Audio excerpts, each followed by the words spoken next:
আক্রান্ত হাঁসখালির ঘটনার সাক্ষী নির্যাতিতার জেঠুকে মারধর, হুমকি।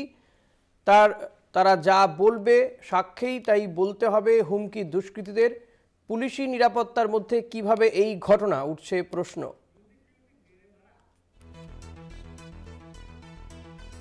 নির্যাতিতার জেঠুকে মারধর, হুমকি দুষ্কৃতীদের। তারা যা বলবে সাক্ষ্যে তাই বলতে হবে, এমনই হুমকি দেয়া হয়েছে বলে অভিযোগ। পুলিশি নিরাপত্তার মধ্যে কিভাবে এই ঘটনা ঘটলো তা নিয়ে প্রশ্ন উঠছে। আক্রান্ত হাঁসখালির ঘটনার সাক্ষী নির্যাতিতার জেঠু।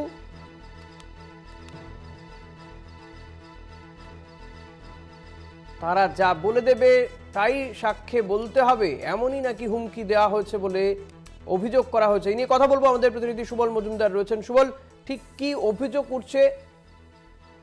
প্রথমত বলি যে গতকাল ওই জেঠুর সাক্ষ্যদান ছিল এবং তিনি সাক্ষী দিয়ে বিকেলবেলা সন্ধ্যের আগে বাড়ি ফিরেছেন এবং তারপরে সন্ধ্যে 7টা নাগাদ বাড়ির সামনেই তিনি বেরিয়েছিলেন একটু। সেই সময় কয়েকজন দুষ্কৃতী তাকে ঘিরে ধরে এবং তাকে মারধর করে, তার গলা টিপে ধরে বলে অভিযোগ, এবং তাকে বলে যে আমরা যা বলবো সেই কথাই বলবে, তোমার সাক্ষীতে সত্যি কথা বলা চলবে না, তাহলে তোমার প্রাণে মেরে দেবো বলে হুমকি দেখায়। তখন যখন তার গলা টিপে ধরে তখন ওই তার জেঠু চিৎকার শুরু করে দেয়। চিৎকার শুরু করার পরেই কিন্তু যখন চিৎকারটা শুনে লোকজন বেরোতে যাচ্ছে, সেই সময় কিন্তু দুষ্কৃতীরা পালিয়ে যায় এবং সেখান থেকে কিছুটা দূরে পুলিশ কিন্তু ছিল। পুলিশ যেই জায়গাটাতেই ঘটনা ঘটে তার থেকে কিছুটা দূরে ছিল, অন্ধকার ছিল, যার জন্য সে চিনতে পারেনি এবং তারপরে পুলিশ ছুটে আসে এবং আজ সকাল থেকে কিন্তু এই পুলিশ তদন্ত শুরু করেছে, টহল দিচ্ছে ওই এলাকায়। সুবল, প্রশ্ন উঠছে পুলিশি নিরাপত্তার মধ্যে কিভাবে এই ঘটনা ঘটলো, পুলিশ কি বলছে?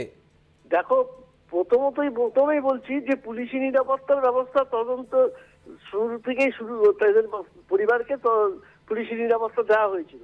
গতকাল যে সময় এই ঘটনা ঘটে, যে জেঠুর যেটা বক্তব্য, তিনি যেটা জানিয়েছেন, তিনি যখন যেই বাড়ির সামনে বেরিয়েছিলেন তখন পুলিশরা ওই দিকটায় ছিল না, অন্য পাশে একটু দূরে অন্য পাশে ছিল, যার ফলে পুলিশরা দেখতে পায়নি বলে তারা মনে করছে এবং তার চিৎকারে তারা ছুটে আসে। ততক্ষণে কিন্তু দুষ্কৃতীরা পালিয়ে গেছে এবং এই ঘটনার পর পরিবার কিন্তু আরো আতঙ্কে রয়েছেন এবং তারা আরো আতঙ্কিত হয়ে পড়েছেন এই ঘটনায়।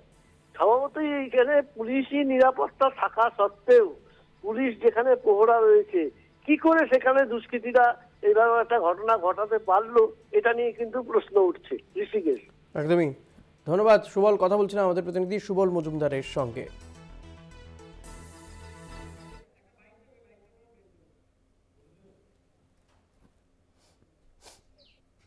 যে ফোসা করে উঠেছি সেই আমার চাদর দিয়ে কাকটা ধরে গলা ছিল ওইদিকে নিয়ে বলছে এই কথা আর বলবি না তুই, আমরা যে বলবো, আমি যে বলবো তাই বলবি তুই, মানে তোর মারি ফেলে দু।